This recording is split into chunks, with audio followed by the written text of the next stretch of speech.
జూబ్లీహిల్స్ రహమత్ నగర్ లో KTR road show నిర్వహించారు. ఈ సందర్భంగా ఆయన మాట్లాడారు. జూబ్లీహిల్స్ ప్రజలంటే మాగంటి గోపీనాథ్ ఎంతో అభిమానం ఉండేదని అన్నారు. జూబ్లీహిల్స్ ప్రజలకు బీఆర్ఎస్ అండగా ఉంటుందని తెలిపారు. గోపన్నపై అభిమానాన్ని మరోసారి జూబ్లీహిల్స్ ప్రజలు చాటి చెప్పాలని కోరారు. అడ్డగోలు హామీలిచ్చి ప్రజల్ని పచ్చి మోసం చేశారని సీఎం రేవంత్ రెడ్డిపై కేటీఆర్ మండిపడ్డారు. పథకాలను రద్దు చేస్తామని రేవంత్ రెడ్డి బెదిరిస్తున్నాడని విమర్శించారు. అసలేం పథకం ప్రారంభించావు రేవంత్ రెడ్డి అని నిలదీశారు. కేసీఆర్ అమలు చేసిన పథకాల్ని రేవంత్ రెడ్డి రద్దు చేసిండని విమర్శించారు. రేవంత్ రెడ్డి అమలు చేసిన ఏ పథకం చూసి కాంగ్రెస్ కు ఓటు వేయాలని ప్రశ్నించారు.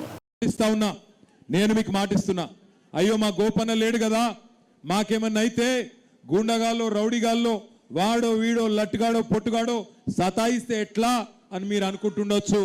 ఎక్కువ దూరం లేను, నేను కూడా పక్కనే బంజారా హిల్స్ లో తెలంగాణ భవన్ మన జనతా గ్యారేజ్ ఉన్నది.